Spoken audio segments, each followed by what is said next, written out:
Yeah, no, I just mean how you And then you'll have 30 seconds if you choose to answer each the councillors. So the community board members can meet for tea afterwards, and they'll be it's just the Yeah, time but you limit. haven't got all the councillors. Do you want to do all councillors, then community board, and then ACAN, that way we can just... Councillors first. Okay.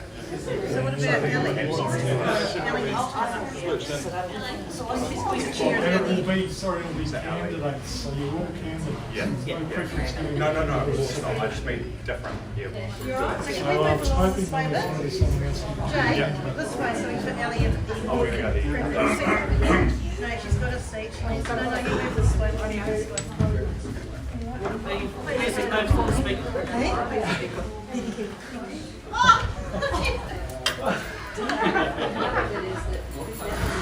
Jeez, it sounds like a very bad limbo.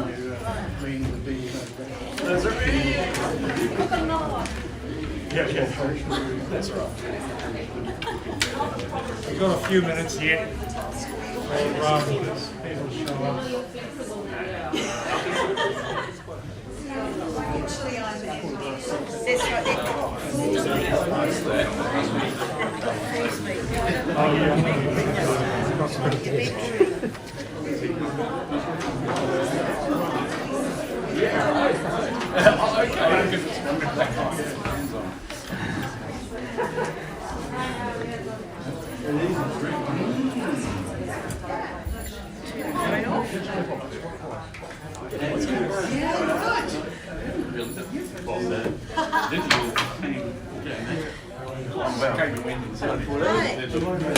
You know, you do have to sit. There's council candidates and community board candidates coming up. And Peter Jess is the adjudicator.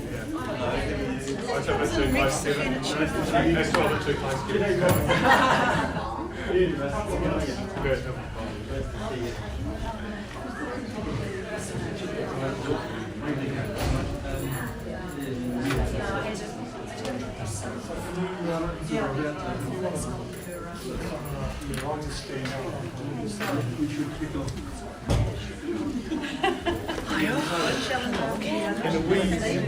And are we strictly limited to an hour and a half? Yeah. I don't think so. I don't think so. It's just going to be like a 10-second warning until you start time go live. I'm just going to stand by the start, so I can picture it. Bring my glasses. I can't read anything. They felt. What's this? You mean you've just been doing Barbecue.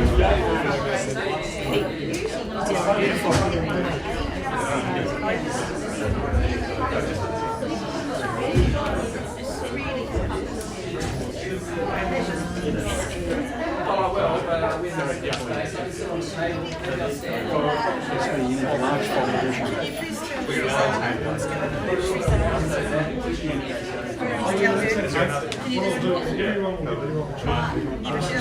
edition. I think we're going to do council and then just Just say it out loud so she knows she just come. Thanks. I'm going to do it.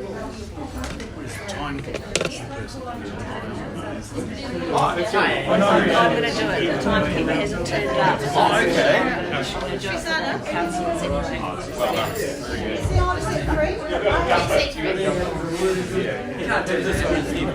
Stand behind them all. Yeah. You stay behind everyone. Kevin. Yeah.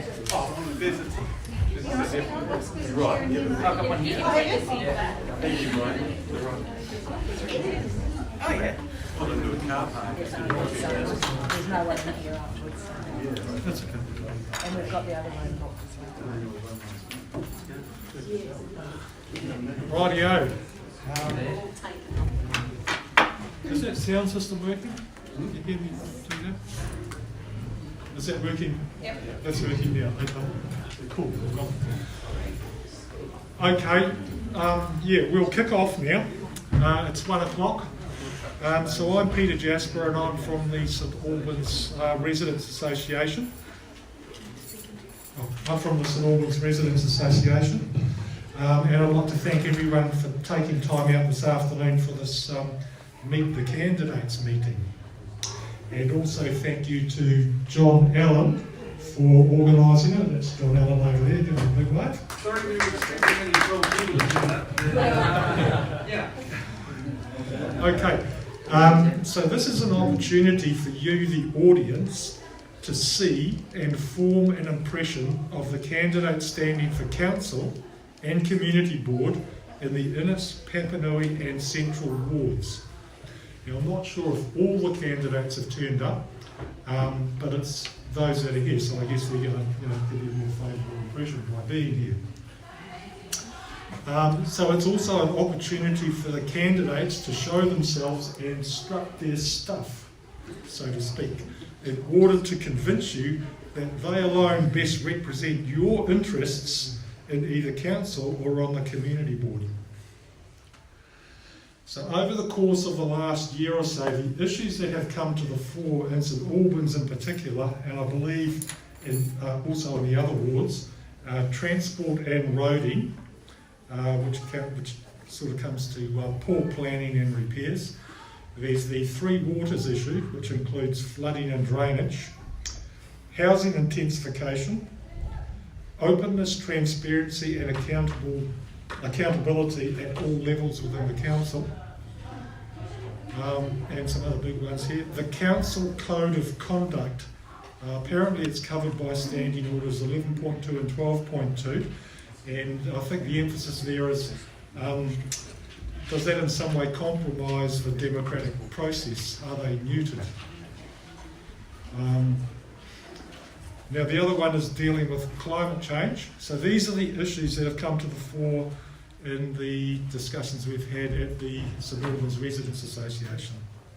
So the question, the basic thrust of this for councillors, or candidates rather, is how they will work with the current council structure in order to achieve community goals with respect to these issues. So that's your basic framework, if you like. Right. So the format will be as follows. Each council candidate will have 3.5 minutes to introduce them, and each community board member will have, or candidate will have 3 minutes to introduce themselves and state their case. Whether or not they choose to address our highlighted issues or something else is up to them. So it's completely over to you as to what you want to say. Okay? So the opportunity here is for the candidates to show us how concise, articulate and informative they can be in a very short space of time.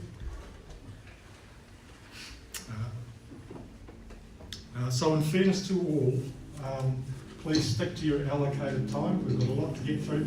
And at the end of the 3.5 minutes, Emma will be timing it for the councillors in this instance. It'll just be applause and you cut off. Okay, so we need, because we need to move through. I'll start singing. When will we start?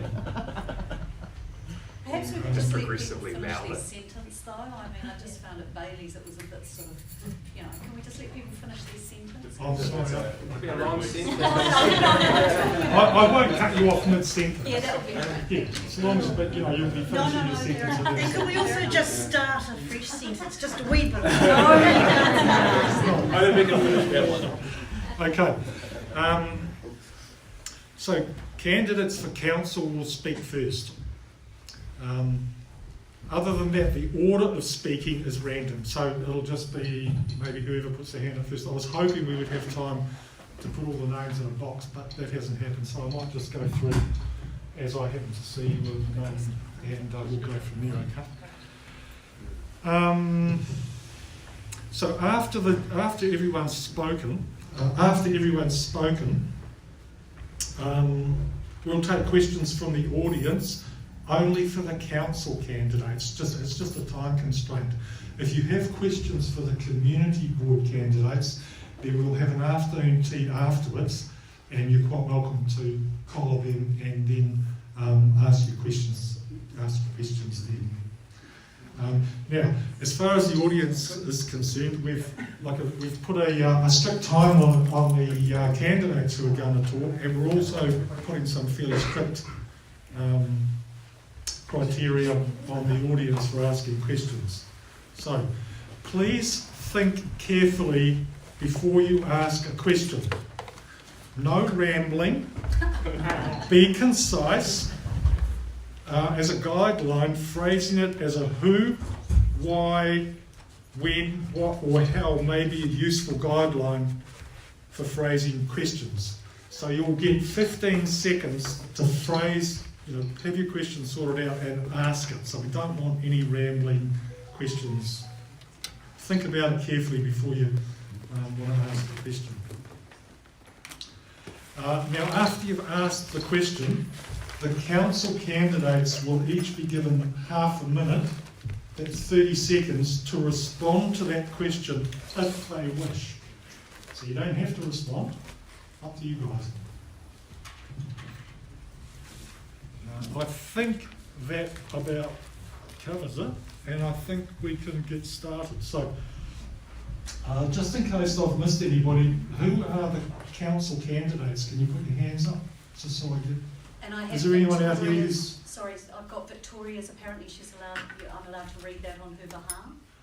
Sorry? Victoria Henstock from Oh, yes. Papanui. You've got her... I've got her statement. You want to do a talk If that's all right, on yes. behalf of her? Okay, we'll do that at the very end. Yeah, sure thing. Okay. So that's, Okay, so without any further ado, Jean, you're going to be the timing? Have you got a timing?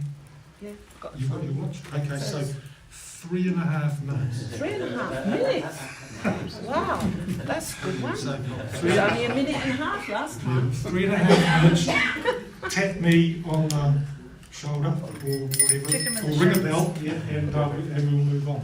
Do you want me to kick away?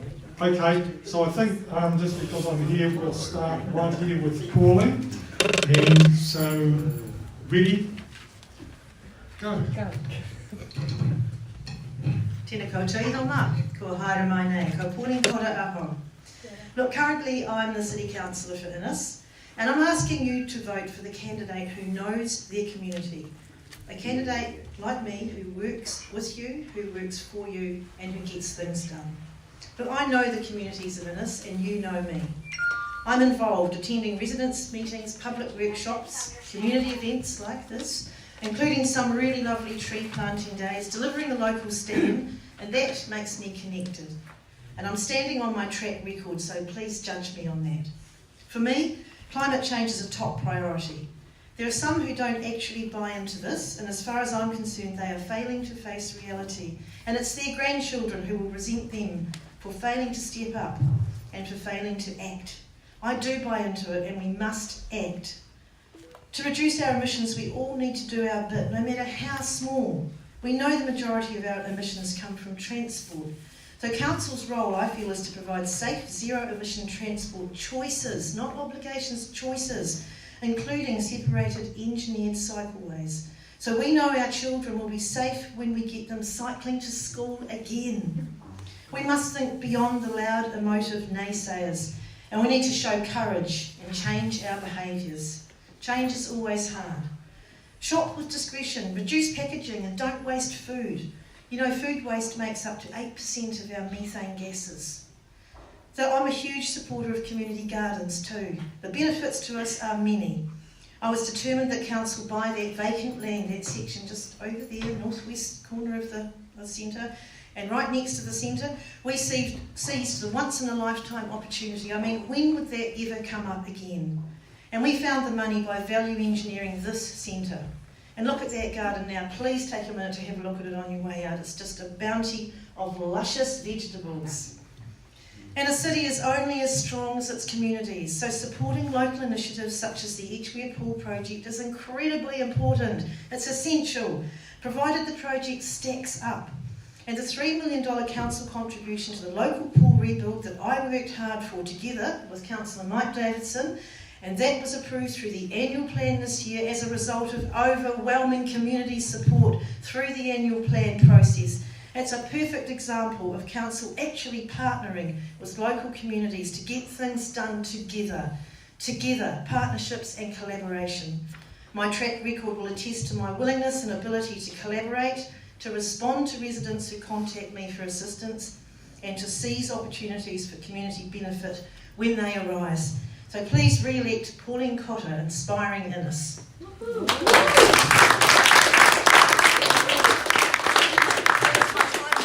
It was 2 minutes and 55 seconds. Great! So Pauline, did you, when you introduced yourself, did you say what ward you is it? Currently the councillor for Innes. Yes. Sorry? Yes. Innes, yeah, okay. Thank you. Who's the next councillor in the road, candidate in the road? Hi, my name is Steve McPake. I am currently standing for Council and Community Board in the Central Ward.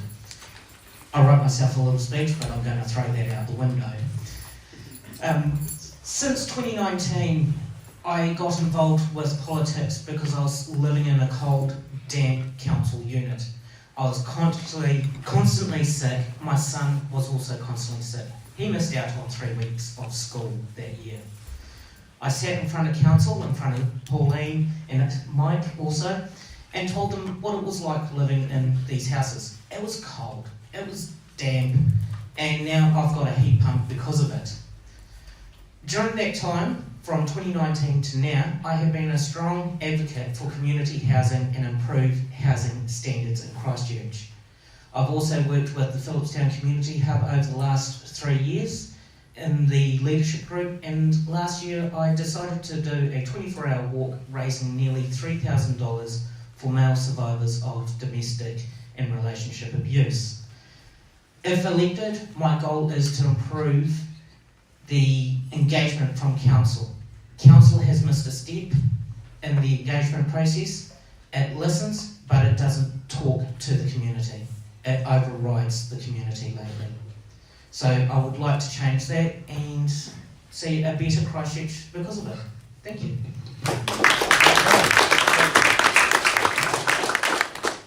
Next. So I'm Jake McClellan, I'm running for the Central Ward. So, kia ora, tēnā koutou, tēnā koutou, tēnā koutou katoa, ko Jake Papanui-Innes-Central. I'm Jake McClellan, I'm the current City Councillor for the Central Ward, which used to comprise a little bit of Edgware and a little bit of St Albans, and now in the most recent boundary changes, those parts have been lost. But I'm still really appreciative of the opportunity and the invite to speak with you all, answer some questions later, and have maybe a cup of tea afterwards as well, and find out what the priorities for this community are, and actually share a little bit about Central Ward and what's happened over the last 3 years in our patch, particularly in light of the fact that the Central Ward will be moving in with Papanui and Innes as part of a new combined community board. And I'd like to acknowledge Simon and Emma as well, who have already been elected by proclamation, so that's great.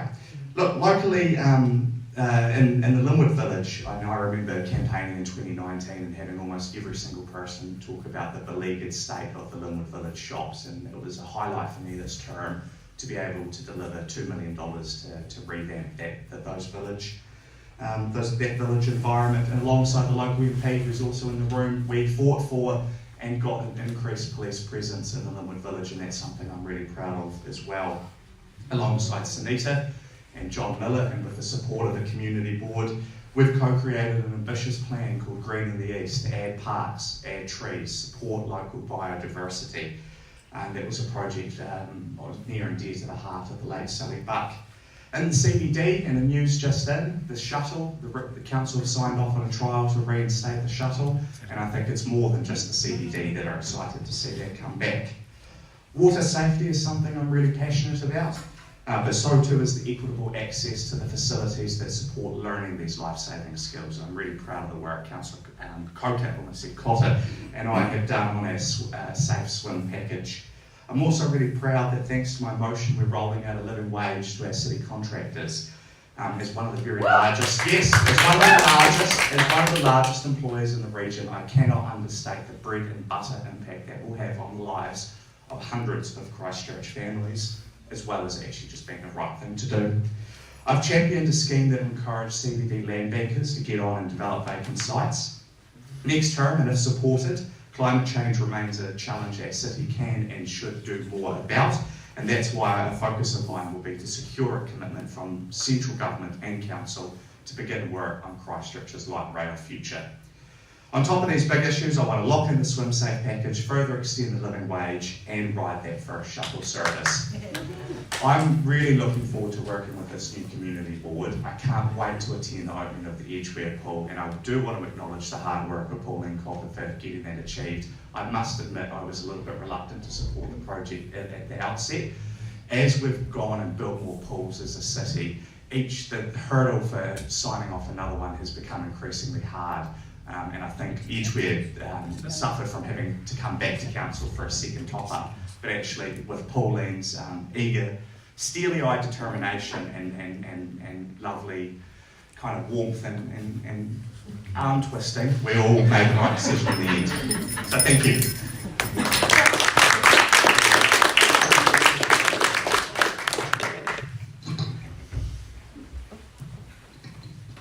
Tēnā koutou katoa, ngā mihi nui kia koutou ko Mike Davidson, Aho. I'm seeking a re-election in the Papanui ward for council.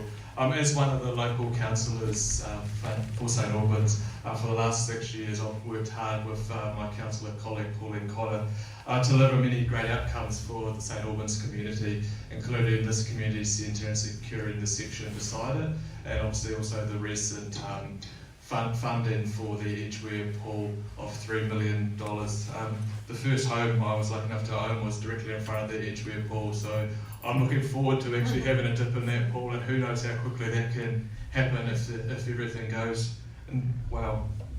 Prior to being on the council, I was the chair of our local community board, and I think this actually allowed me to hit the ground running when I got elected to council, as I knew the council processes really well. And also I had 3 years to actually know all the many communities that made up the Papanui board.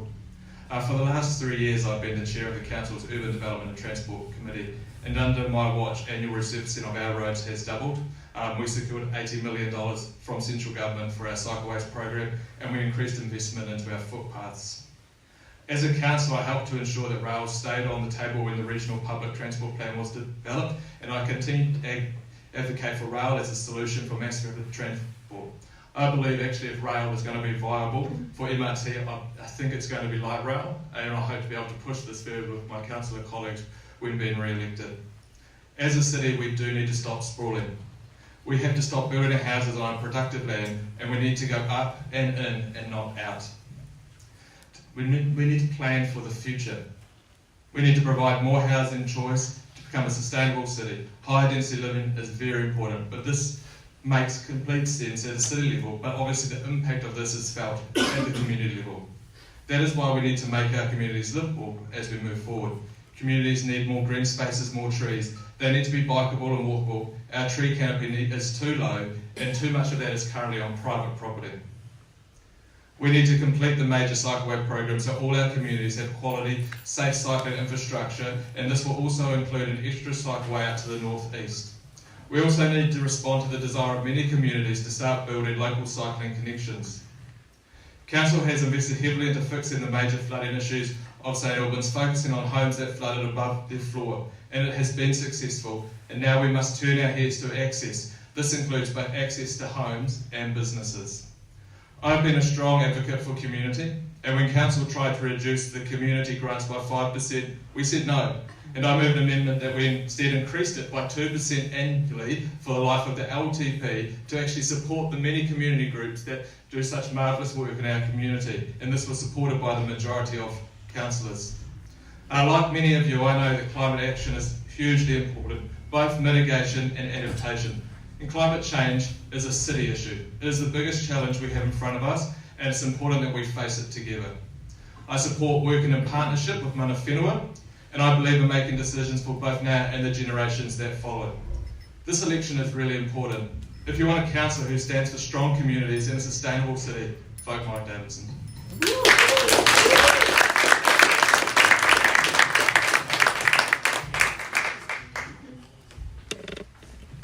Hi everyone, Mark Wilson. I'm running for council in Innes. The second time I've done this. I did it last time as well. So I'm from the local area. I've got a couple of young boys and an adult daughter. interesting situation there.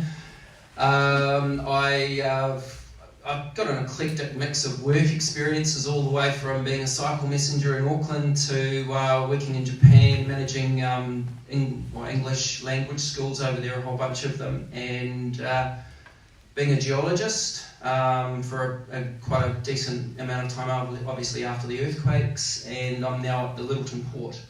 I work part-time at Littleton, and through Littleton Port I've actually become very involved in the union. So the Rail and Maritime Union, I'm the assistant branch secretary of that union, and I do a lot of advocacy at Littleton.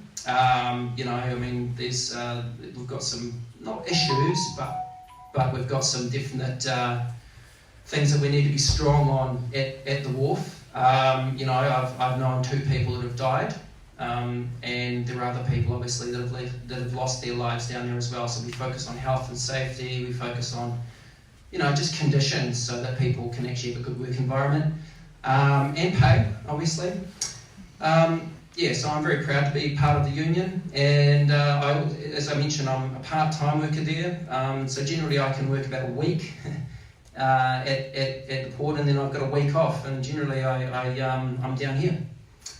So I'm part of the SARA committee, and spend a lot of time. Pauline mentioned about the community garden there, and it's blooming. Well, there's a lot of people that put a lot of effort into making it bloom. And we're really, really very proactive in trying to get a lot more people down here. So if anyone's got a bit of a green thumb, come on down Sundays. You'll be able to find it on Facebook anyway. I'm running basically to bring back the focus to our communities. I think that it's been a little bit lacking especially within Innes. All we need to do is really look at what's happening on the roads and the Northern Arterial, and the focus has been for the last quite a long time has been on that motorway and not really on what's actually it's doing to our community.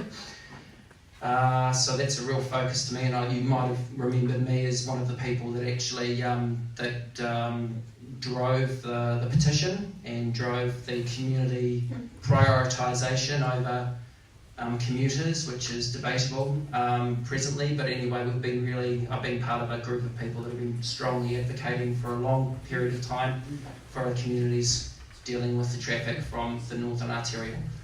I think that it's a really important thing around here to draw attention to the condition of the stormwater drains, and obviously there's been a lot of talk about Edgeware, and Edgeware is important, but I don't know if you've ever been around Midahow and some of the drains running through people's properties and along the streets there and the condition that they're in. Those drains stop people's houses getting flooded, and they're in pretty shambolic state. I'm pretty active in the lack of action for the Shirley Community Centre, and we're trying to get some action there. It's been a long time and nothing's been built. Thank you, Thank Mark. you. Thank you, Mark.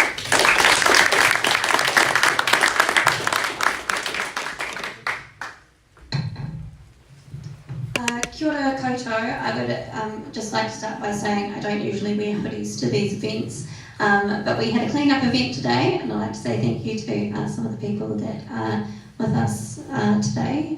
We had it in St Albans Park, so it's looking lovely for all of those that use the park now. I want to start by thanking all of you for being here this afternoon, and thanks to the residents, the St Albans Residents Association, for the opportunity to be here and speak with you all. I'm Alexandra Davids, and I'm running to become the Central Ward Councillor in this election. I was first elected to the old Hagley Ferrymead Ward in 2013, and I am now the current chair of the Waikura Linwood Central Heathcote Community Board. When I started on the board, I had very little knowledge around governance, so I threw myself onto every board I possibly could to educate myself so I would be making the best possible decisions for my community. I have worked my way up through a lot of the boards I have been on. I am the immediate past chair of Keep New Zealand Beautiful, chair of Keep Christchurch Beautiful, chair of the Community Board Executive Committee for Local Government New Zealand, and sit on the Young Elected Members Committee. I'm a Resource Management Act Commissioner, Deputy Chair of Veto School, and my day job, which I have been doing at night, is on the crisis line through Women's Refuge. Over the last 9 years, I have worked closely with community groups and council to achieve better outcomes for our communities. I have always been a team player, and it became very apparent very quickly that working collaboratively gets stuff done quicker and more holistically in a bureaucratic landscape. I don't believe in working in silos. We have an opportunity to be connecting our residents and many businesses for a more vibrant and diverse Central Ward. I was disappointed, but unfortunately not surprised to read in the resident survey the lack of trust that currently surrounds council.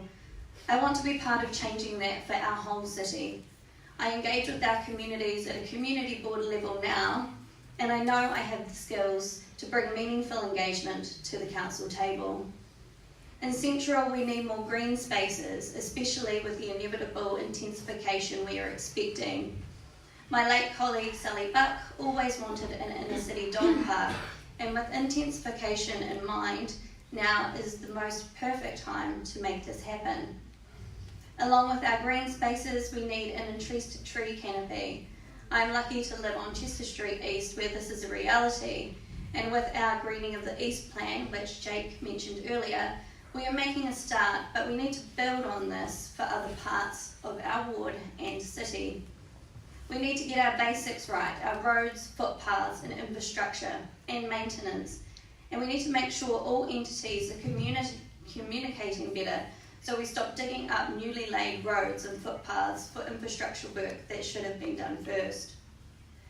While I have had support from many different members of our community, I am truly independent and have never been politically aligned, but know that by doing this in this way, I can work well with any government that constituents vote in. I'm here for the betterment of our city, and I'm here to listen and work with our community.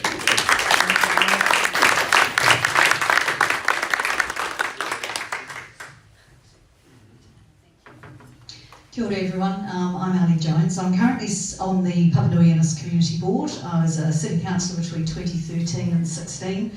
Didn't run again, chose not to run again because of earthquake issues, and so our house has now finally been demolished as a failed EQC repair, and we can move onwards and upwards, and I've decided to stand again. Thank you for this opportunity, and thank you for coming out. So I'm running for council essentially because I'm really concerned about the Innes Ward and the city as a whole.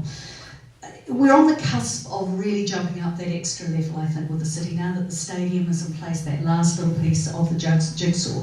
And yet we're still dealing with really basic things like flooding in our area. Now, the reason I really jumped on this at the end of last year in December, when Tim's flooded again, was I had understood it had been sorted.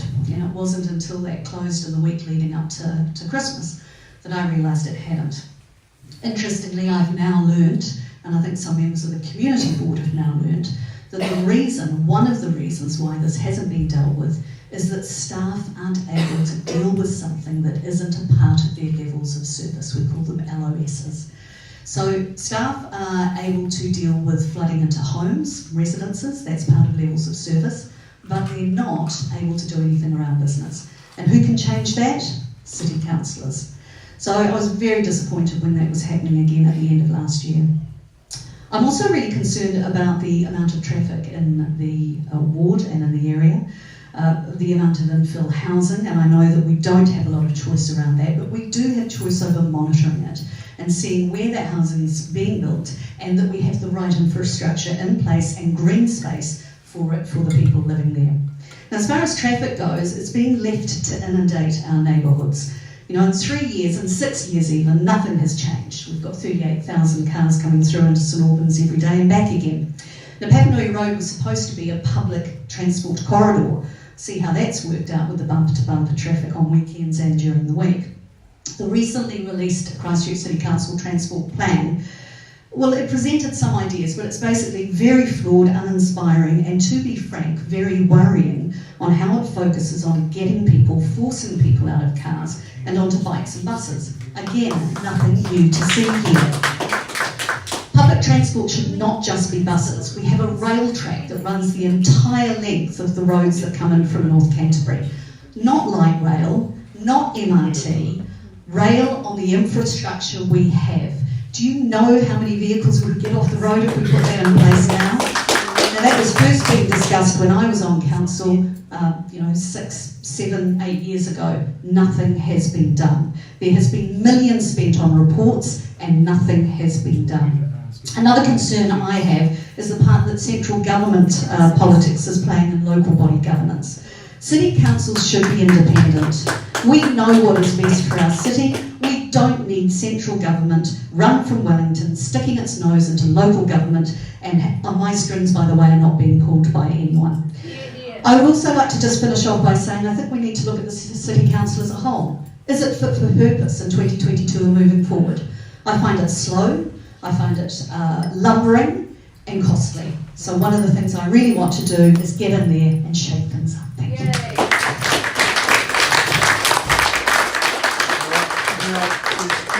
Something's come up here. Do any of the people who have actually taken the time to make it here today object to Ali speaking for Victoria Henstock? I made an effort to turn up. Yeah. But she had a previous booking that she's actually out of So did I. No, she's out of town. She couldn't make it. I could have been out of town. I'm a campaign manager and husband.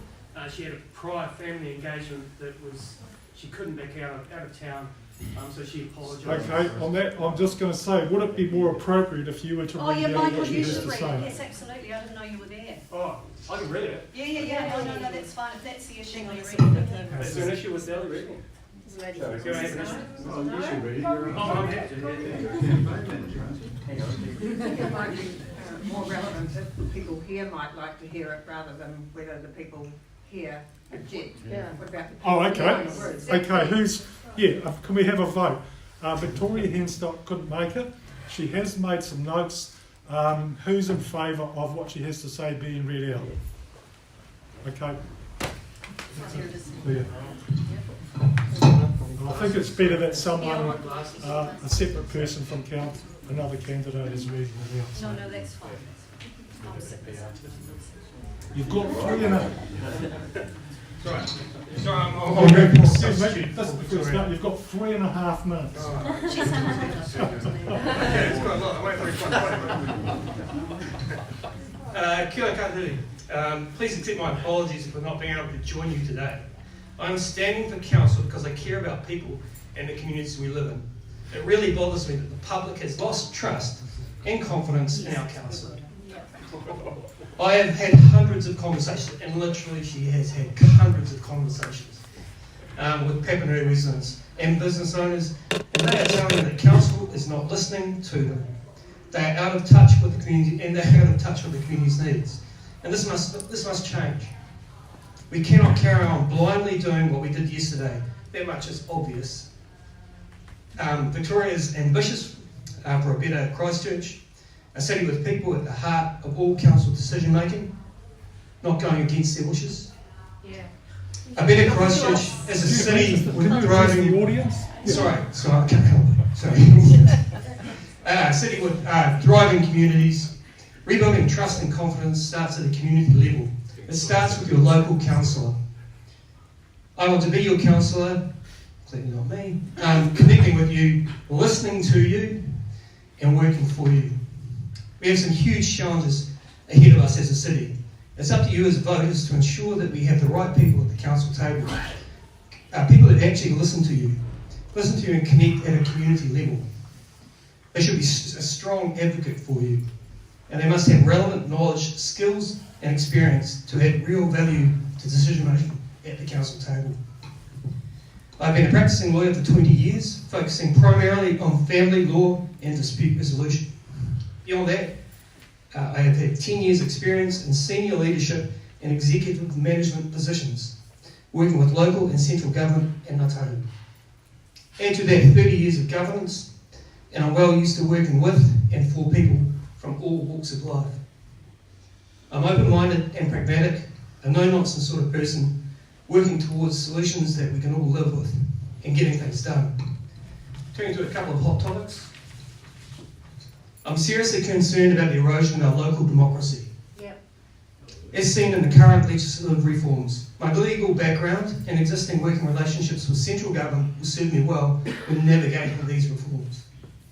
I'm fiercely opposed to three waters and will work with mana whenua to find a more appropriate local solution, recognising the strength of our existing relationships. I agree with the principles behind housing intensification.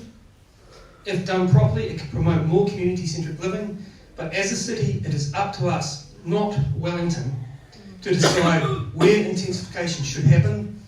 We, as a city, know best. Protecting our environment is a priority, and we must work towards reducing our carbon emissions and investing in appropriate climate adaptation initiatives. However, our draft transport plan falls seriously short. It appears anti-car and is unnecessarily punitive.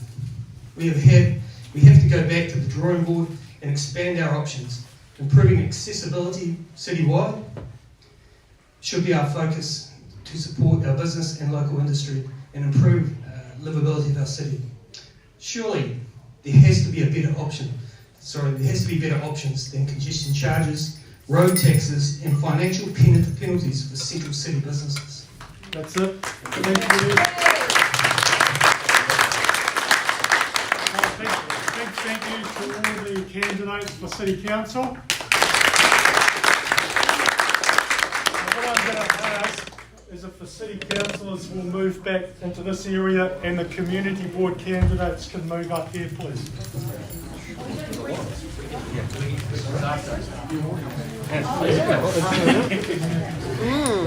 You wanted a respirator, didn't you? Was it? Yeah, good idea. It's alright, we can just...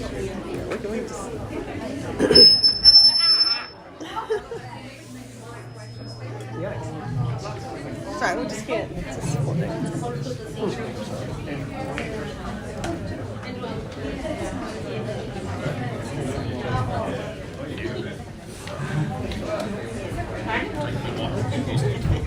Oh, I see what that's just much more sensible than what I'm trying to do.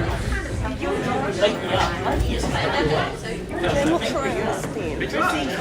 How do the councillors have any sway on what the government does? So why is it a running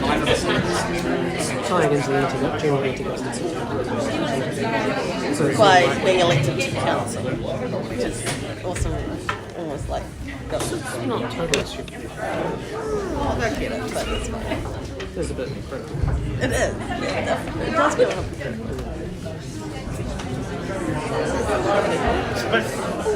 It's a bit cramped. 2 minutes, is it? Don't worry about people standing up. It's a bit cramped here. We realise this. I thought we were going to have a big room, but it's not the case. It still gives you a chance to eyeball and get an opportunity to see what they look like. Peter, can we just sort of like shift some more people so they can shuffle along? Obviously, more people just shuffle down here a bit. There's chairs in the front. There's 3 here. More interest in local body elections than what we anticipated. You really can tell, can you? All right, folks.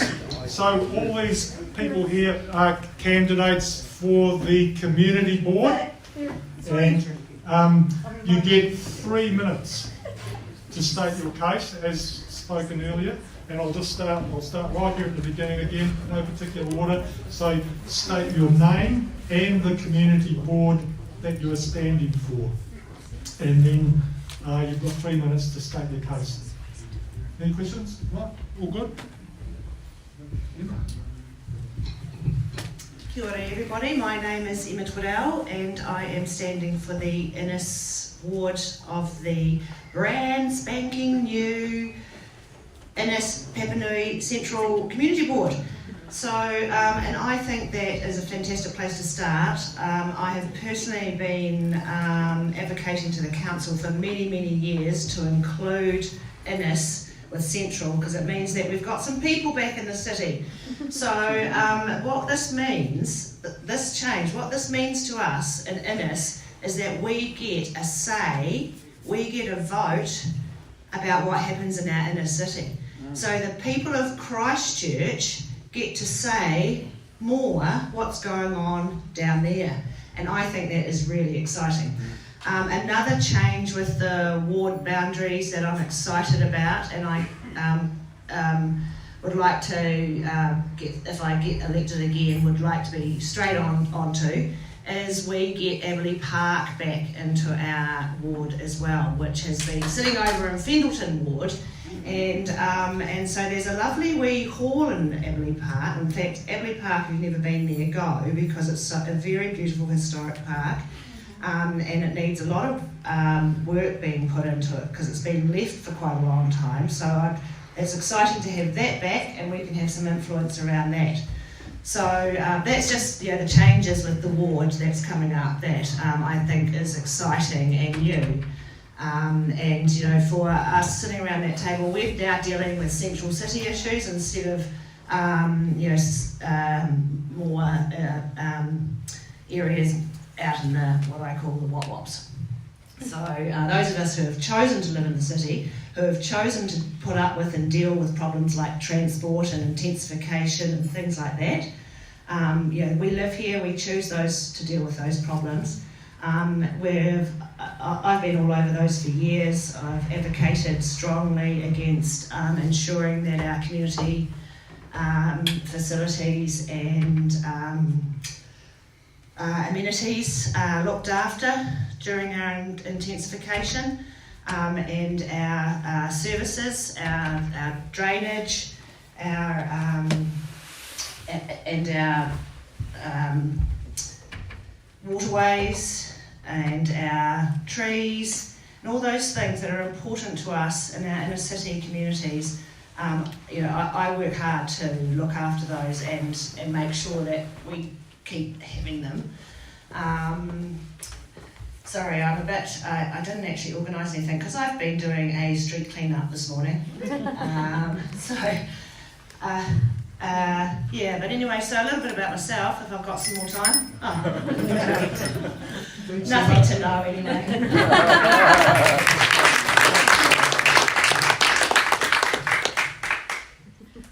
Kia ora, ko Sunita Gautam toko ingoa, ko kototahi te kainga mātou, aku tamariki. My name is Sunita Gautam, and my journey started into involving myself in community right here in St. Albans Community Centre, when I used to be a volunteer teacher for teaching computer to elderlies. 2004, that's when I started, and from there onwards, I've been a big part of the community. I live on Trafalgar Street, Montessori St. Albans. I'm a pioneer member who started that. My children, Swastik and Swali, who are here, I'm sorry to embarrass you, but they went to preschools around Ranfurly, Aberley Park has been a big part, and St. Albans School, now they're in high school, good. What I'm trying to say here is that this community is close to me and this is home. And standing for your home is an individual's duty. And holding this duty in mind, in 2019, I stood up for Central Ward for Community Board. And currently, I sit on Central Ward as a Community Board member. And I'm excited to be part of Papanui-Innes. I'm excited to work with Pauline. I've learned so much in the last 3 years from her, and I'm excited to learn more about the community. Emma, Shrujana, John, and many others who I have worked with along, and I'm looking forward to. My focus is people, place, and planet. So people's safety is important, people's voice is important, and I've been a strong voice around the table. Examples and championing projects are like Greening the East, Linwood Village, Streetscape, and simple requests from our local residents such as Welcome Rest Park. So people's voice is important, and that must be communicated at the right time with enough force. Place, safety is important for me. Safety inside our homes and outside. Safety of our park, footpath, traffic lights, and safety in general. I remember living here from 2004, walking 2 o'clock in the night on Colombo Street, right up to Cathedral, and never feeling unsafe. But currently, that situation is not the same. So I would like for my children to have a safe place, and so as for our community and our planet. So Ali and Swastik, I promise I'll do all my best to leave this planet better place for you guys and your generation, and so as for my community. So trees and more trees. We have championed inside of Linwood. I'm looking forward to be part of that and doing that at this side of the town. And it's more even closer because I live right here. So carbon emissions, that would be another one to put it down. So planet is at the heart of it. Thank you, everyone.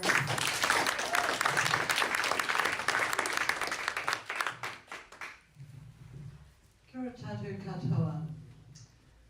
Hei atawhai e te iwi. As a community we can work to be stronger together. Please excuse me sitting down e noho. I am actually whaikaha. I am actually disabled. I find it very difficult to stand for too long. Doesn't mean I can't bike here, which I did. I don't know how many other people have.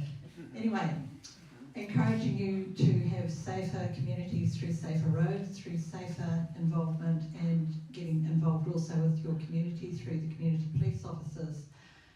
I go back 30 years in community in Christchurch to when I first came here and lived in Linwood East. And one of the things that my fellow residents in Linwood East first brought to my notice was the new petrol station going up. I did some research and I talked to the schools, and there were about 500 or 600 pupils that went through that way every day. We got the service station delayed. We got a walkway behind the service station by simply engaging our community. I engage my community every day when I walk in the park. People come to me and say, can you contact the council about XYZ? I now have about 200 friends plus their dogs who do this on a regular basis. On the practical side, I have a management background, I have a law background, I have a master's honours degree. I also have undergraduate degrees in history and Māori history.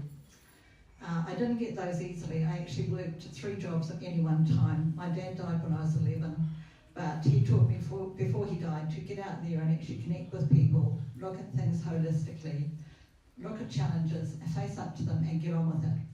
When I moved from Linwood, I moved to Alban. In Alban, we worked with our community to point out to the university the problems we were having. We got that liquor ban. I helped Sam Johnson with his campaign. Silly me, I was standing against him for the community board in Ireland. He got it, I didn't. We still got the liquor ban, people.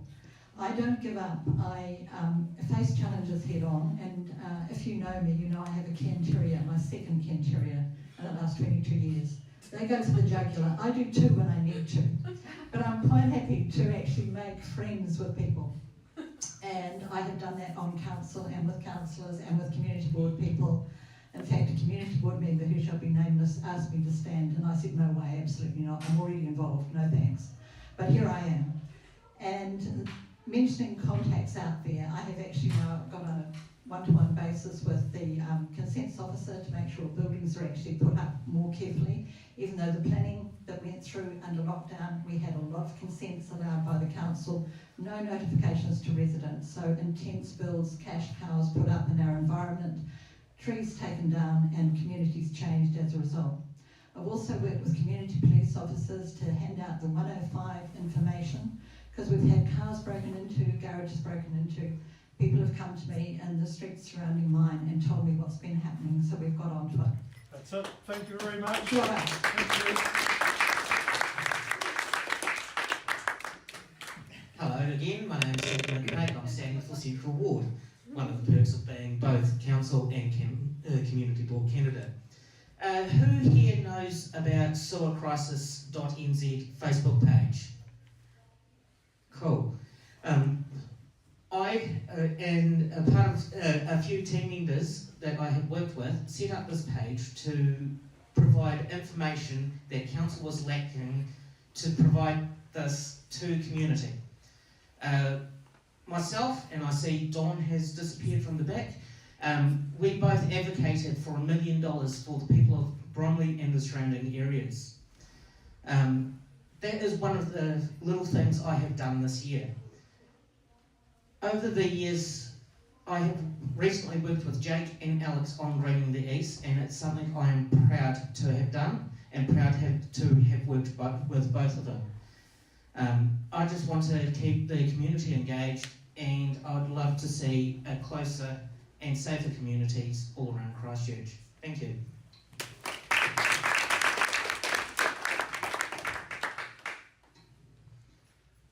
Mr. MC, fellow candidates and members and residents of St Albans. My name is John Miller. I am standing for Community Board, well this area's Community Board, but in the Central Ward. So I will show up on your voting papers if you live on the other side of Bearley Ave or on the other side of Hills Road. So we're joining together. I'm new and the Community Board will be new. I moved to Christchurch. I've lived in the Central Ward for 25 years now, and within minutes of unloading the truck and arriving, I was greeted by a neighbour with scones. Within 15 minutes, I was recruited to the neighbourhood group, and I've done a reasonable amount of volunteer community work ever since. I've been a refugee resettlement volunteer here in Christchurch, and I've worked with overseas small-scale farmers, family farmers and producers helping develop channels for market here in New Zealand. I'm a marketing manager by trade, or that's where most of my work experience is. But through this local work, I met with our local councillor, doing work together with Jake McClellan and with Sunita Gautam over here, and became involved as part of my work in a working group in Central, and was invited to stand for Community Board. So here I am, and I'll be very delighted to join this Community Board if our people in Central elect me. Now, I have spent quite a bit of time up here with 3 solid days' work with Pauline Cotter and with Shrizana Chetri over here, talking with residents in this area and finding out about what the important issues are to them. And they weren't backward in coming forward. There are many issues, but there were 3 universal themes that sort of formed a picture that were very universal. One is the intensification issue. And we have quite, I believe, my view is that we can't keep on sprawling out onto valuable farmland, food growing land toward Ashburton, Oxford and Amberley. We do require intensification, but it's got to be done well, it's got to be done properly. And we have ambitious plans to bring more tree canopy into our neighbourhoods, especially those in this part of town that have perhaps been poorly served in that regard in the Christchurch history. The second thing that was very universal was the matter of water, and for around here, particularly about getting rid of water. So it was a privilege to walk around with Pauline. She showed me some of the work in progress that's underway with keeping waters out of houses. It's been touched on here earlier today, and there's still more work to be done. So if I'm part of this community board, I'd like to join with the colleagues on that board to keep that momentum going for here. And then the third area that was universal, a universal theme, was that, is my time up? Yes. Oh, thank you, timekeeper, and we'll talk about that later. Next person. Kia ora everybody, my name is Scott Frenisovic. I'm standing in the Innes Ward part of the community board here. Now look, thanks everyone for coming out today. So my primary work experience is in customer service-based roles, which I believe gives me very strong listening skills and the ability to find solutions with a wide array of people.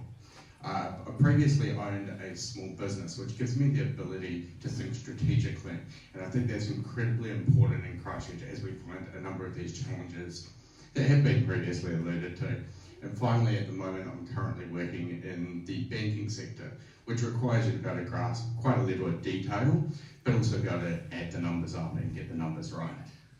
So look, I feel that there's sort of 3 core areas that council really need to be improving on, and I think we can start this at a community board level. First and foremost, that's public engagement. So you need to get that right. I submitted a few years ago a long-term plan, and what I got greeted by was a 50-page document that looked more like a shareholder's review. Most people in the community can't connect to that, so council needs to be engaging where people are at, in the community centres, on Facebook, on Instagram, etc. The second part is that politicians need to be out there for the 3 years, not just once every 3 years. Now the third aspect there we need to be focusing on is the basics. So obviously this flooding is quite an issue at the moment across the city. So we need to be getting stock of where those problems are, which I personally don't believe council have a good grasp of where all the problems are. The second part there is getting roads and footpaths right. So we're talking about transport, that requires planning, that requires consideration. In terms of previously alluded here, in terms of housing intensification, this all comes back to planning. Where are we going to have our transport? Where are we going to have our housing? If we don't plan the transport, we're not going to plan the housing properly. And then we end up with some of the shambles that we end up with across the city. But anyway, I want to be on council because I feel that I can listen to people and represent to get best outcomes. So look, if I'm elected, I'll be here to listen and here to make sure we're delivering good outcomes for the whole of Christchurch. Thanks everybody, and remember, vote, vote, vote.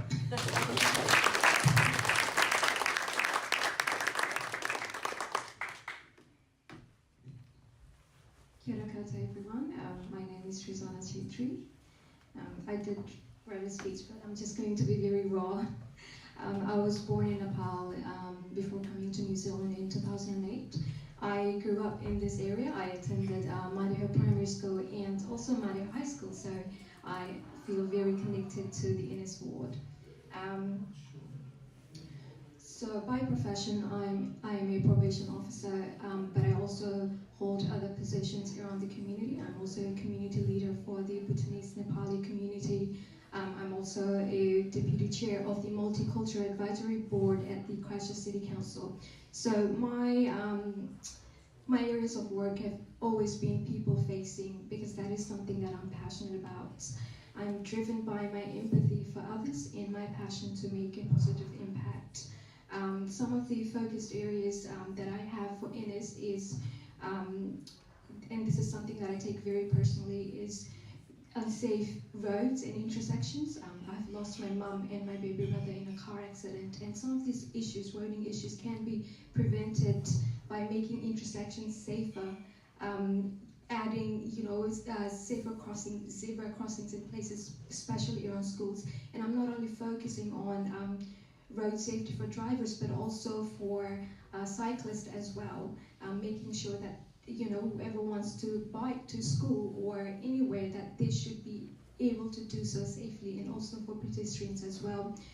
Some of the other areas, I did work in NGOs and also volunteering in different organizations as well. So there can be a lack of resource and funding, and that's another area where I would be strongly advocating for and work with community-led initiatives, support community-led groups and initiatives, and ensuring that they have enough resource and fundings to be able to do the work that they do in the community.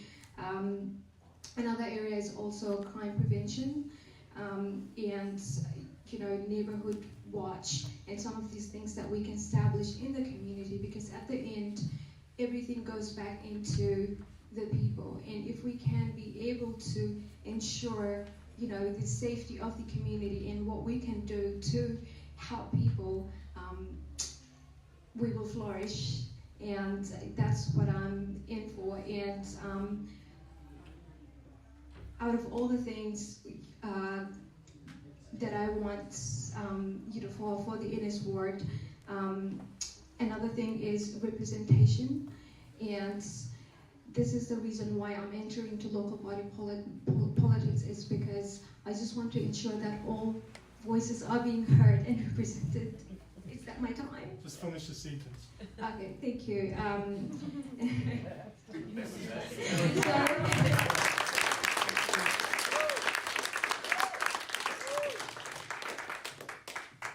Kia ora everyone, I'm Harrison McNamara. I'm running for Community Board at Innes.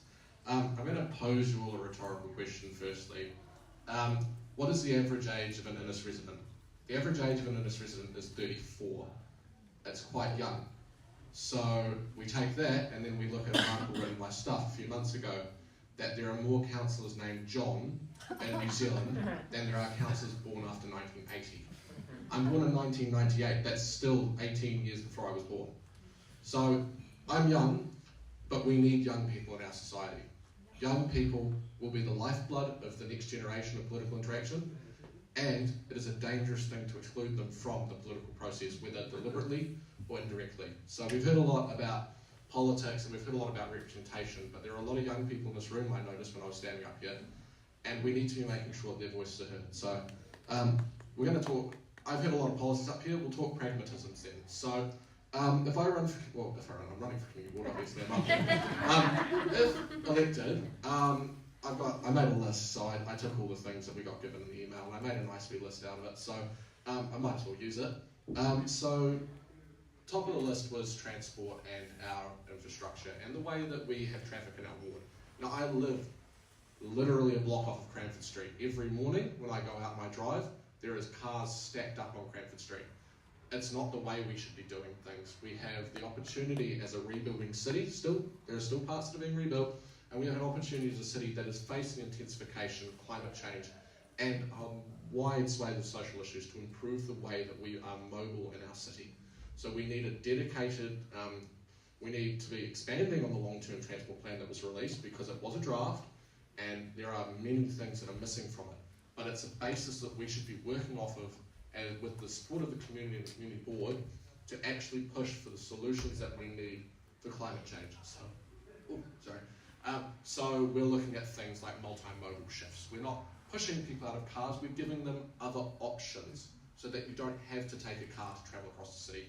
An electric bike, an e-bike, is actually the most efficient electric vehicle per mileage, kilowatts to mileage. So if you're thinking about that, that's something that we should be promoting. We're not, it's not about forcing people to make change, it's about providing them with the options that they don't currently have in our society to take. I am 24, I expect to be living in the Innes ward for at least 30 odd years at least, and I expect to raise children here. I want my kids to be able to go to school in whatever way they see fit, on safe roads, through leafy streets, in a loving and caring community that has been brought together by the work that we can do in the community board. So I want to see that, that's a vision of my future, so that includes things like cycleways, that includes things like leafy streets and all the other things. If you want me, I'll be around, so.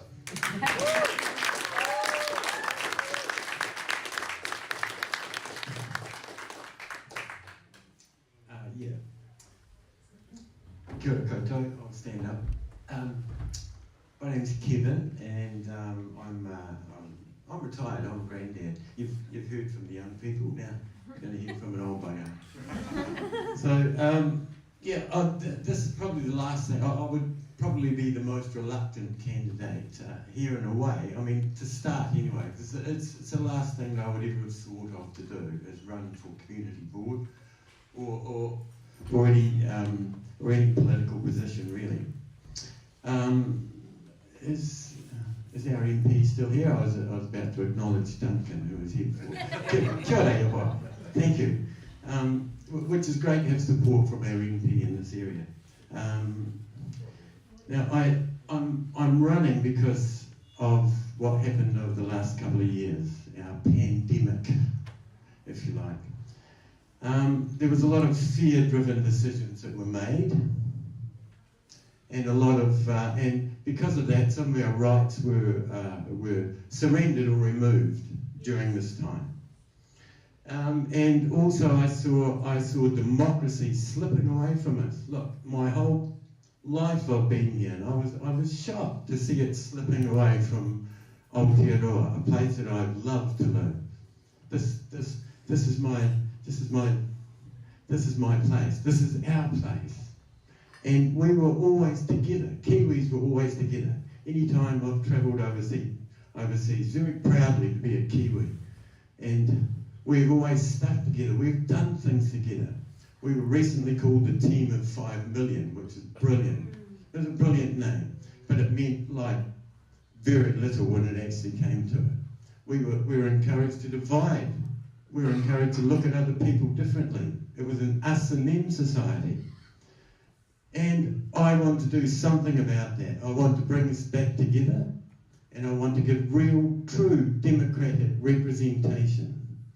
And I intend to do this. If I'm elected, I'll get a gazebo and I'll go and sit down at Linwood Village every Friday, once a week, and I will listen to the people. And I will take that representation back to board level, and I will pass it back to board level. And this way, people can feel involved in actual decisions that are made. People can feel involved in local body politics once again. And these decisions can pass on up the line. And you can be involved. If you vote for me, you vote for yourself as well. You can be involved in this. And that's what I'm doing. I have plenty to do. I've got lots to do. Loads of interests, a big whānau, a rascally grandkid, lots of stuff. But that's what I'm doing. I'm doing it for all of us. Freedom for us all. Vote for me. Kia ora.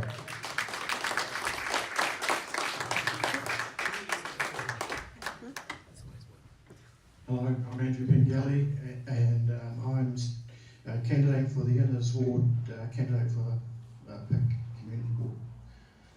Why am I here and why should you vote for me? Good questions, but first, one of the questions I want to know is how many people actually know what a community board does? Now, this room here, I expect everyone to say yes, they do, but out there, a lot of people don't. A lot of people sort of understand the mayor and a council, they understand central government, but how many people actually know what a community board does? I do, because I've had to deal with the community board several times over the last few years with street racing down Edgware Road, with flooding and things like that. So I've had a bit of an involvement with them over the years, so I have an idea. But for you people here, when you go back home, have a chat to your friends and all your people when you say who you're voting for. Give them a bit of an explanation about what community board actually does, because a lot of people don't know. We're low profile, we only get 3 minutes, we don't get 3.5. We don't get reported in the papers as much as the councils do. So if you're out there, please explain to your friends and family. That's what the community board does. Vote for them, because in our role is to be your advocate. We don't get to vote on the big issues and things like that, but it is us you come to first and say, here are the issues. It's my job to understand what your issues are. Go to these councillors and tell them, hey, my community says this is an issue, sort it out, make a decision on it. So as a community board, we are the local in local politics. We are local government. So when you come to me, I'm here for you. Everything's disappeared. Just to give you an idea of what's what, in the Innes Ward, there's about 25,000 voters. And in the whole PIC community is about 75, so that's about 20% of the Christchurch population. Our interest is this part of the town.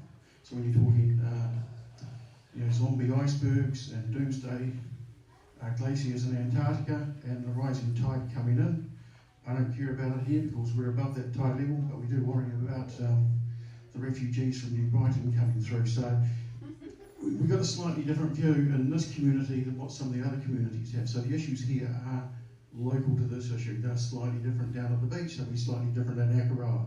They'll be very different in Hawksville. We're here for you. And part of my job is to make sure that we get fair representation from council for you. Make sure that our community gets the budget, our share of the rates, who you're paying the rates. If you're renting, do you know how much you're paying in rates a week? You probably don't. If you've got friends that rent, tell them it's about $100 a week, thereabouts. That's my calculation on an average house. And if you're renting, you probably don't know that because your landlord's paying it for you. So one of the big issues that I'm particularly passionate about is that only 58% of people did not vote in the last election. They basically said nothing. 100% of them commented on Facebook. I'd like to issue a comment.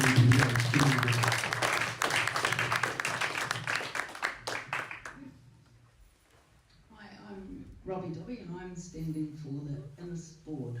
And I thought about it because somebody suggested I stand for council earlier on, and I thought about it and I just didn't feel quite right for that one. But the board, I think, is where my skills and my personality probably come in at this stage anyway. And part of the reason for that is I'm a listener, and there's only 8% of people are actually oral learners, and I'm one of them. And I think that's a big part of it, because what we need to be doing as board members is listening to the community and what the people want.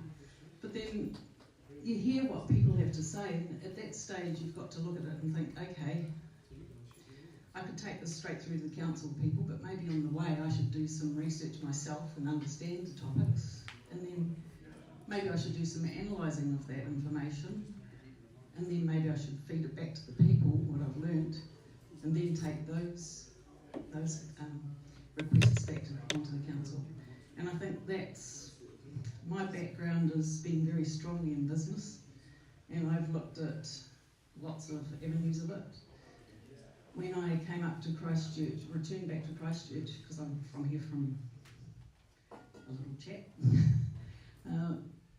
when I came back here, I thought, okay, I needed to get some qualifications, so I went out and I did a graduate diploma in operations and production management and project management, just to prove that I could basically write reports and do all the things that these academics do. Yeah. I'm right into strategy, and I think that the way you do things, the order you do things in is very, very important, and that's why I say, rather than me just giving you feedback from people, you need to be looking at supporting information before you actually do that. So it's thinking the whole thing through, so it's strategic.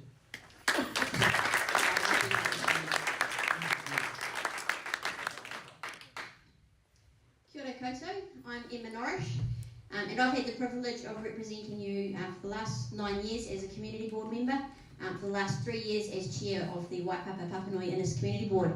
This time round, I've actually been elected unopposed along with Simon here, so thanks for still giving us a couple of minutes to speak, even though we're not campaigning as such. But I'm now looking forward to a 4th term as your fully committed, knowledgeable and fully independent advocate for our community. I know this area very well. I grew up in St Albans. I have lived pretty much my whole life in the Papanui ward, and we're now raising our 3 primary aged children in the ward. I have a huge passion for this community and want to see it continue to thrive. I understand that the key to being an effective elected representative is communicating openly and honestly with you, and I intend to continue increasing our engagement as a board with you, our community. I'm a board member who gets out in the community and is involved at the grassroots level. I volunteer with 2 local sports clubs. I currently sit on 2 school board of trustees, one of them is chair, and I'm a trustee of the 6 Living Laboratory Trust. My family and I are regular users of council facilities, local libraries, pools, recreation centres, parks and reserves. This local knowledge, my law degree, and my experience in local government combine to make me an effective representative for our communities. We all know the challenges St Albans is facing. We've heard a lot about it today. Transport issues, the impacts of increasing intensification, and flooding caused by more frequent weather events. I am committed to making our streets safer for all users, to continuing the work being done to mitigate the effects of the Northern Corridor on St Albans, and to improving the traffic network around the Papanui retail area. I will continue to push for the required infrastructure and amenity and green space in our intensifying neighbourhoods, and I will ensure we continue to provide the support needed, both financially and practically, for our many hard-working community groups. As one of your Papanui representatives, I'm always available to help you out, answer your questions, or just have a cordial. So please do not hesitate to get in touch. Ngā mihi nui.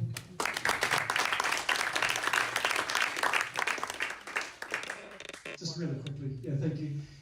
Kia ora koutou, I'm Simon Britton, and along with Emma, I've been a member of the board just this past term, and have been re-elected unopposed, so looking forward to continuing to support the community. I am in my 12th year working for a Papanui-based community youth and development organisation, and as a side gig I run Think Papanui, which is where I'm live streaming this event today, just to help increase access and engagement with the activities of the Council and Community Board, which is one of my priorities for this coming term, along with continuing to support safer traffic in the area and transport options as well, including active and public transport options. Kia ora koutou katoa.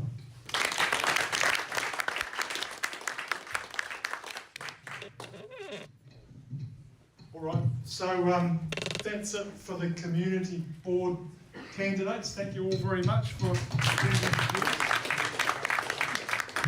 Now, if I can ask the community board candidates to come back out into the audience area, and the City Council candidates come back here and we'll have question time.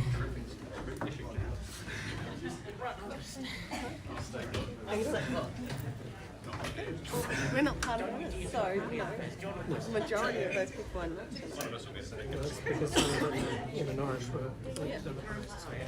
And they were the only two people running. Oh, and there was 2 spots. Yeah, there were 2 spots. Where's this going? What's this? What's this one going? YouTube. Oh, great. Yeah, okay. Thank you. Alright, your knees okay? Yeah. Yeah, no, I'm good. Long time sitting. I agree with it. She does. Friday. It's Friday. Yeah, off for the day. Yeah, you fix that. 30 seconds this time.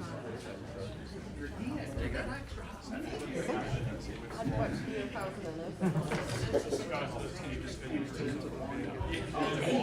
All right, folks, this is the last formal part of the meeting. This is the last formal part of the meeting.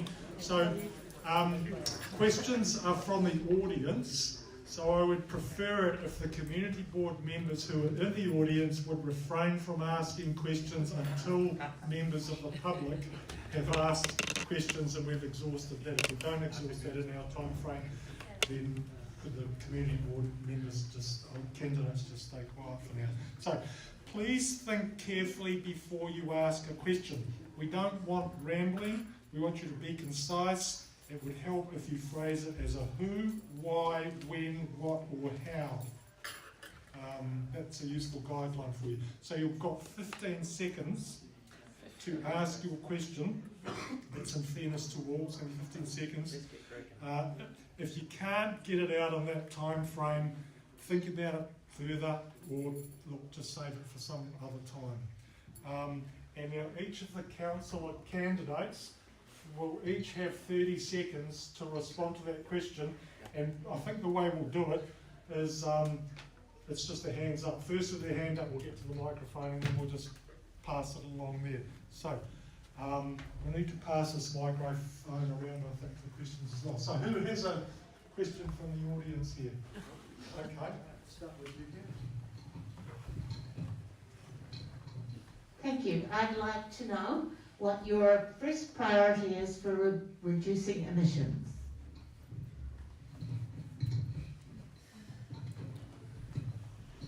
Thank you. My first priority is to sort out this rail issue. I just cannot believe that we're not looking at using the infrastructure we already have in place, that we can take thousands of cars coming in from North Canterbury off the roads and through our suburbs, and that will actually help people get on the roads and bike and fuel safer as well. So that's my first priority. And also just sorting out this MRT light rail and heavy rail thing. Light rail is going to take years, it's going to cost billions, right? We've got the tracks there, let's use what we've got and get the cars and freight off the roads. Thank you, Harley. Rightio. Yeah, there's actually a public transport service that runs down the Northern Arterial. It's called Bus, and there's a bus lane there. My priority actually would be to keep the congestion on the motorway and to limit the 2 lanes on the Upper Cranford to 1. And then if people want to take their car, they can sit on the motorway and they can watch a bus go past. That's what I think should happen. Should have happened at the start. It basically starts at home. I've cut my rubbish down and my recycling down to the point where I only put my yellow bin out once every 2 months. We just need to make different choices, and my goal as an elected member is to improve the tree canopy cover at Christchurch. Thank you. Well said.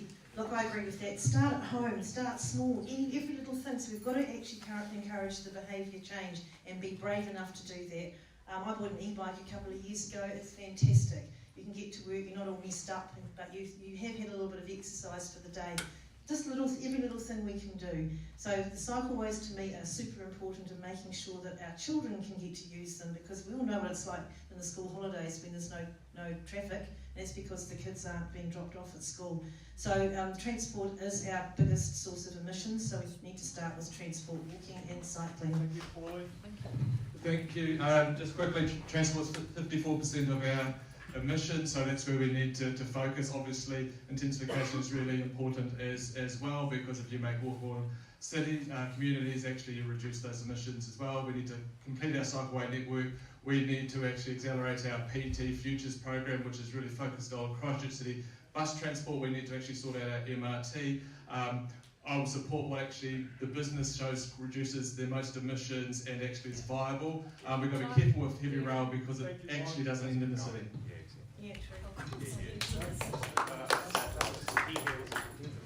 Another question from the audience. This is guy over here, I think he had his hand up. Thanks. Do you own a Metro card? And when was the last time you used it? And what would need to change for you to use your Metro card more often in the future?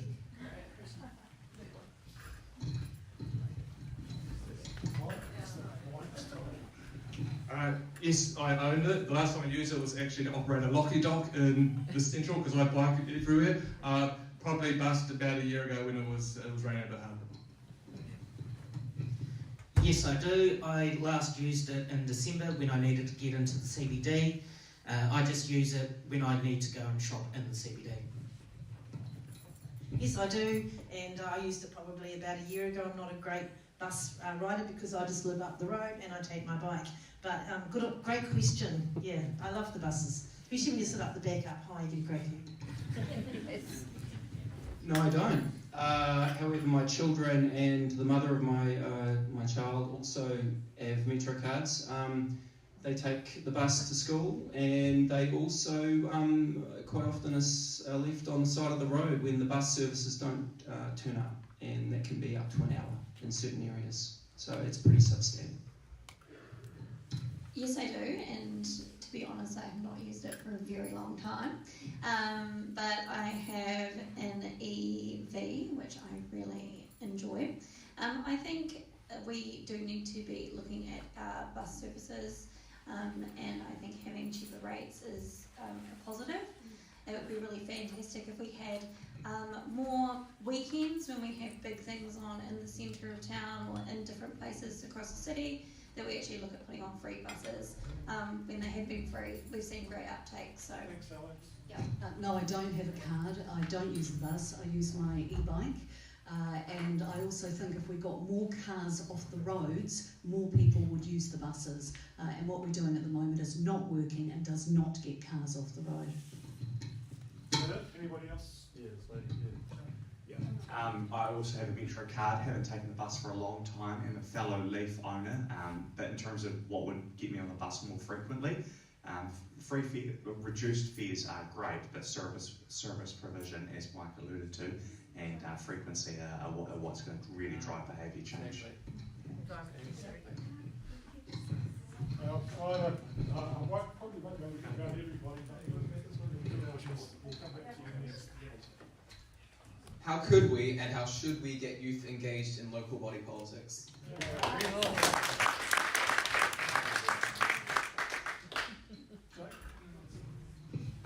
We should let them vote at age 16, and we should start voting we should start that at local government, and that would help us with another problem, which is engagement at local government. I echo that. I support the voting at 16 and have signed the petition. I also support the idea of voting at 16, and I have also signed the petition. I think we need to really get into the schools and get them educated through that way. A lot of people don't vote because they're a bit frightened of the process, of the papers, and I know this talking to people. So, get it into the schools to get some information there. And I do believe that young people are perfectly capable and need to be part of our voice in this democratic process. So, yeah. Also, food is good. I actually think get the election online. Youth are obviously online, and I think youth are probably quite interested in the STV system, single transferably or voting. I totally agree with everything that has been said, definitely lowering the age, and I like what you said as well, Pauline, that was really good. But I think we need to be, as elected members, accountable as well, and we need to go out and be speaking to our young people, but definitely getting it as something that is taught in schools but something that's a normal thing around the household as well. And we can do that as elected members, but we can also do that as adults in the community. Absolutely support what Pauline said. I think what's frustrating, and this is why I'm running for council, is this is not a new suggestion, and this is something that we have been trying to push on our community board for more than 3 years, and nothing has happened. So we have to get civics into the classroom. Lovely to see you, Thomas. Thanks for your question.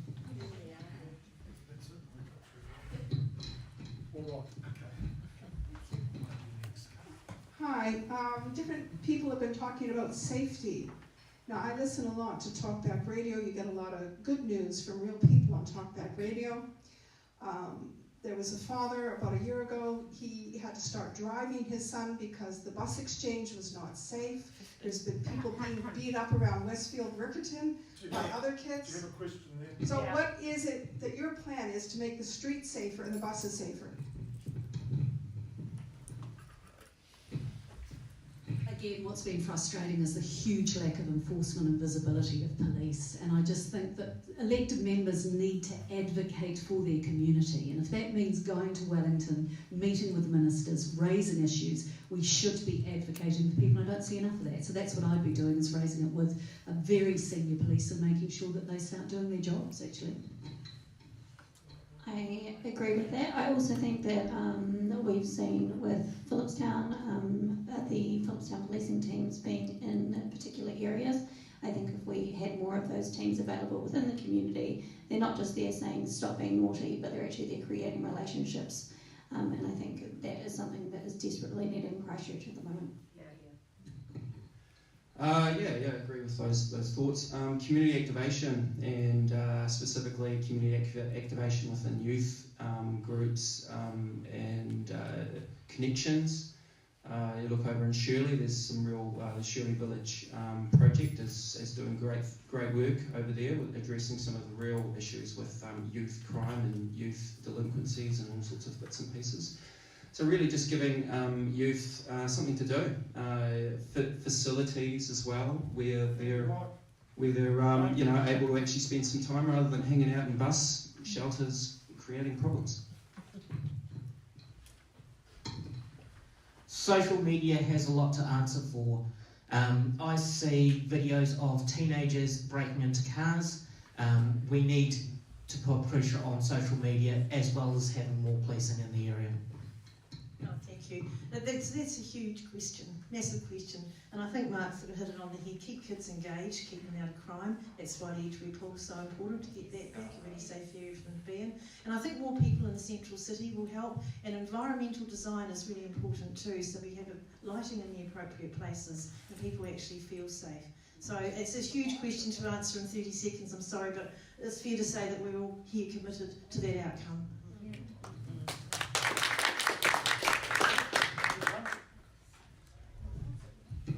The next question is going to come from John Allen here. He's taken the trouble to organise the meeting, so I think he deserves an answer. Thank you for turning up. I appreciate everybody here. Just a question. Flooding has been going on for 37 years at Peterton's, Edgware. I know it's a long, drawn-out, slow process, but what are you guys going to advocate to council to get this put before the long-term plan, to get it fixed? Pauline, we'll go with Pauline. Oh, thank you. Thanks. 30 seconds is not long, but look, the flooding above people's floor levels in the houses was the #1 priority in the Mayor's Task Force for Flooding in 2014. We've just about got on top of that after millions and millions of dollars, hundreds of millions actually. Now it's phase 2. So a report came to council last week. We all agreed unanimously to move into this section where we actually start to prioritise the areas around the whole city. There are several other areas just like this which are struggling with accessibility, and businesses are suffering, and some people can't get into their homes. So it's in process, it's happening, and I will be definitely supporting it. So this is something that's frustrating, is we shouldn't be waiting for something to be done before we start looking at something else. There's no reason why that work looking at the flooding areas couldn't have been happening at the same time. We should be hitting the ground running.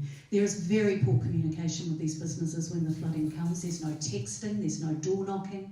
They wait for signs to be delivered that never come, and they wait for cones to be put out so that waves aren't created by cars. There is far more stuff we could be doing that is proactive. We could use sucker trucks. There is just so much more we could do that we just haven't been doing, and that's what I'll be advocating for. And the money, actually, that needs to be on budget too. Yeah, okay. I mean, Peter Tim's, it's one place that gets flooded around here. There's plenty of others. I don't know if you've had a look around the drainage system. It's shambolic, actually. It's in a really poor state, and it's been like that it's been that before the earthquakes. So actually what we have to do is get in and actually sort it out. A lot of the drainage system actually runs through people's private property. Now that's a real issue. Actually, it's impacted myself and my mother, and it's just a dog's breakfast, and nothing is getting done quick with that. So we need to sort a lot of stuff out before we start addressing Peter Tim's.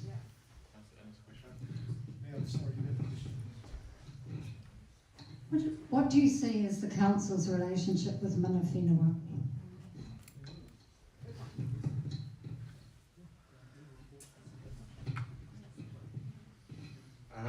I totally support council working in true partnership with mana whenua. How?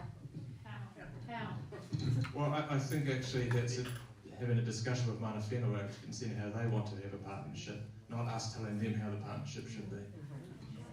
Yeah, look, I agree, it's really important. I mean, if we'd had the proper relationship with mana whenua years ago, we probably wouldn't have built around this area, and certainly wouldn't have put the wastewater treatment plant where we did on, Tapu area.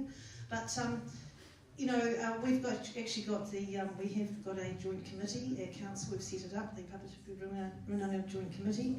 We need to strengthen that. We need to get together more, and we actually need to work out what it does mean, because a lot of people don't know how we're going to do it. So I'm really committed to working together with them so we can all learn together. I mean, you hear a lot of the word consultation from council with regards to us, just residents, but also mana whenua.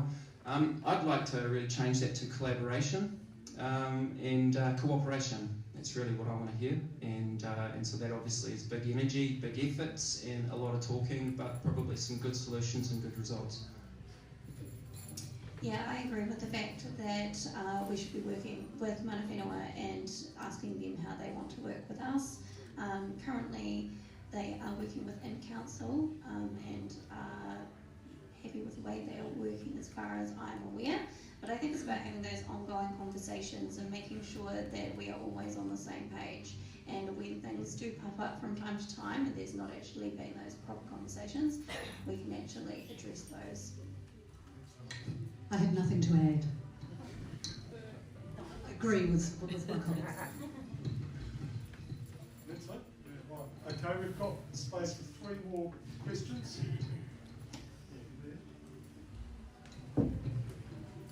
You're all into carbon footprint, saving the planet. We're importing steel from China for the stadium. Would you stop that and go internal source New Zealand for steel? Because the carbon footprint that is going between New Zealand and China is huge.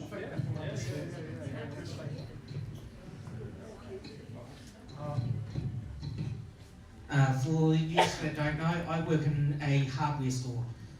It's cheaper to send our timber to China to get it treated and manufactured. I'd like to see the steel and all timbers made here in New Zealand for all construction, but unfortunately the amount of stuff that we need for the stadium, it's not possible. In New Zealand? In New Zealand, yes. Don't agree.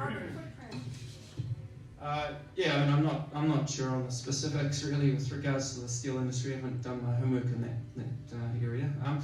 But I do work at the port, and part of working at the port is actually I load coal onto ships. I also see every day the amount of timber that leaves our country and then comes back in boxes. Now you talk about carbon footprint. It's unbelievable. So yeah, absolutely, that stuff has to stay here, and we've got to actually build our industries back up to what they were, and even better than before. I think you raise a really important point, and not just with steel. What I'd like to see established at the council is an environmental sustainability unit, and I think everything that we do has to go through that. And what I'd be looking at, if we can't get steel, we need too much of it, let's look at other products that we can make here. I know it might not be right, but hempcrete and other things that we produce that we can actually start using. We've got to be innovative, and that's why I'm running for council, because I don't think there's got to be more innovation in it, council.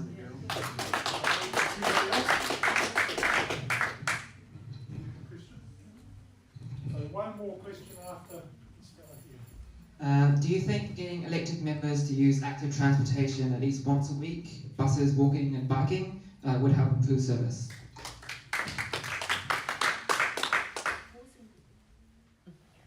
Anybody else? You've had a few first goes. Where I can, I walk. Where I can, I bus. And unfortunately, the public transport around here, it takes me an hour to get to work using a bus when it takes me 15 minutes to take an e-scooter. So I'm all for improving everything, just as long as it works well. If elected members were forced to only take public transport, I suspect we'd have probably one of the best public transport systems in the world. Yeah, I mean, I'd love, if elected, I'd love to be able to take public transport or cycle every day. That'd be great. I'd maybe even walk. Yeah, definitely. I'd love that too. Okay. I don't want to belittle your question, but I think it's things like that that are too gimmicky. I think that, I use an e-bike as much as I can. It's not about elected members using transport and active transport and so forth. It's about getting everyone using it, and I don't see what advantage that would create. I think setting an example is a good thing, but again, we've got to think much bigger and be more aspirational than that. Anybody else?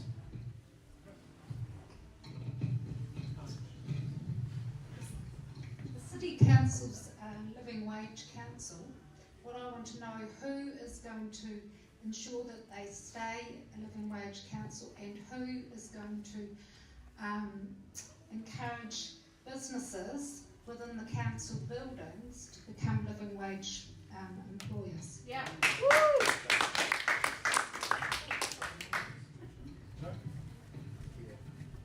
Yeah, well, I certainly will. It was my amendment to the staff proposal that saw us become accredited in the first place, and I think we now need to look at what are the next steps. So that's things like requiring a living wage of all the cafes in council facilities, and making sure that when we hand out community grants, that those people are paid a living wage as well. So yes, absolutely, and more. I agree with what Jake said and support the work he's been doing in the council front.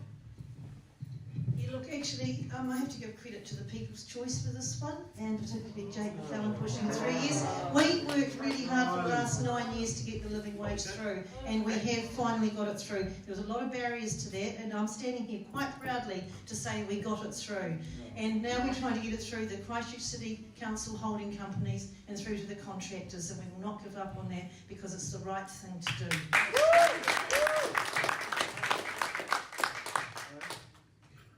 From a union background, obviously I support decent wage, so living wage is the bare minimum, to be fair. Yes, I support it. I support it too, but again, it shouldn't be on its own. This is part of a wider strategy. We have to have prosperity in the city to allow the businesses to be able to support it. And I'll go back to the draft transport plan again, the CCC one. One of the key things missing in the transport plan, the government's plan talks about prosperity. It is not mentioned once in our plan. Okay, so we have to make the city work, make the economy work, so the businesses flourish, and then we can get that, worked out and moved out to everyone. And I support it, but we've got to be much more aspirational and strategic. So submit when the plan comes out for consultation. Yeah? Right, I'll have the final question here. Thank you. To what extent does the Code of Conduct emasculate the democratic process and councillors' ability to speak their mind on issues. Good question. Well, I think that reading the email that came through, it was about evicting people from meetings when they were speaking out of turn or whatever. Look, I've chaired committee meetings at the Council of the Whole committees and the Infrastructure, Transport and Environment Committee. For many years I chaired the community board as well for a while. I've never once had to ask anybody to leave, and I don't think it's the right thing to do. We need to just have really good chairing skills and be able to navigate through. People get frustrated, we all get frustrated, but let's hear each other out and just treat each other well.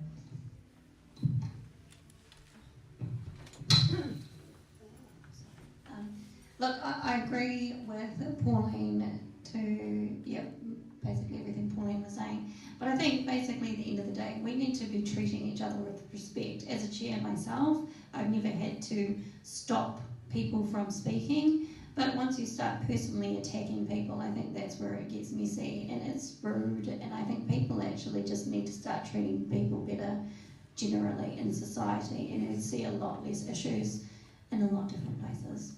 But no, people should be allowed the right to speak. Yes. I agree, but I totally agree that there's got to be reasonableness there and there's got to be respect. I have asked people to stop speaking and I have had people removed from a room. And there is only so much that anyone should take. And when you've got someone who's very large physically as well and you find that intimidating, you can feel unsafe. So I think it's perfectly reasonable for someone who is chairing a meeting to say enough. And if that person doesn't listen, then they should be removed from the room. Is it? Anybody else? All right, folks, I think that draws this to a close. So I'd like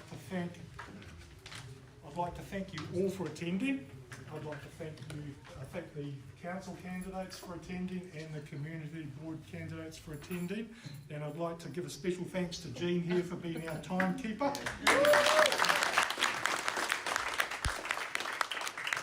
So now, if you make your way down to the kitchen, there's a cup of tea and you can discuss and ask questions further or do whatever you like from there.